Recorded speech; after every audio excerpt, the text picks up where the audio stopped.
Seat Kairana, mission RLD और SP को जड़ से उखाड़ना। दावेदार अमित शाह उर्फ बीजेपी के चाणक्य। यूं तो बीजेपी के चाणक्य अमित शाह की यूपी चुनाव के हर चक्रव्यूह पर पैनी नजर है, लेकिन कैराना वो सीट है जहां अमित शाह खुद जमीन पर उतरकर इसका नया मांझा बुन रहे हैं। लेकिन आखिर क्यों खुद अमित शाह को इस सीट के लिए चुनावी मैदान में उतरना पड़ा? सबसे पहले ये जान लेते हैं। आज से ठीक 2 महीने पहले अमित शाह को पार्टी की ओर से पूर्वी यूपी की कमान सौंपी गई थी, क्योंकि बीजेपी अच्छे से जानती है अगर पार्टी को दोबारा सूबे में लाना है तो पूर्वी यूपी में अपनी दावेदारी और मजबूत करनी पड़ेगी। लिहाजा यूपी चुनाव की बिसात बिछते ही अमित शाह ने जहां पर अपना जोड़ गणित लगाना शुरू कर दिया था, सियासी पारा और तब चढ़ गया जब बीजेपी के चाणक्य इस सीट पर प्रसार करने के लिए कैराना की गलियों में पहुंच गए और डोर टू डोर प्रचार करना शुरू कर दिया।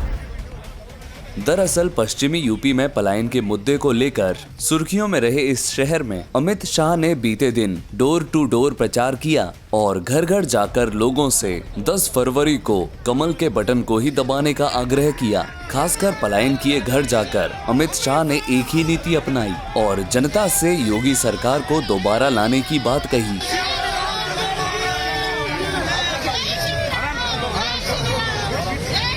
बता दें, पश्चिमी यूपी में जाट और मुस्लिम समुदाय का अच्छा खासा हुजूम है। यहाँ पर सरकार बनानी है तो दोनों को खुश करना बेहद जरूरी है, क्योंकि पश्चिम इलाकों में हुए दंगों की वजह से दोनों ही समुदाय एक दूसरे के खिलाफ खड़े हैं। पिछले कई सालों से यहाँ आरएलडी का दबदबा था, लेकिन एसपी के साथ गठबंधन करके आरएलडी ने यहाँ पर सभी मुस्लिम प्रत्याशी को मैदान में उतार दिया, जिससे जाट समुदाय में नाराजगी आ गई। तो वहीं अमित शाह ने इसी खाई को और गहराई देते हुए 14 जाट प्रत्याशियों को यहां से उतार दिया, जबकि मुस्लिम उम्मीदवार एक भी नहीं, जिससे बीजेपी ये सिद्ध कर सके कि पश्चिमी यूपी के जाटों और हिंदुओं का उनसे बड़ा हमदर्द और कोई नहीं। टिकट बढ़ने से पहले तक जाट आरएलडी के साथ खड़े दिख रहे थे, लेकिन मुस्लिम उम्मीदवारों को टिकट मिलते ही जाट समुदाय में नाराजगी साफ दिखने लगी और इसी का फायदा उठाने के लिए अमित शाह कैराना पहुंच गए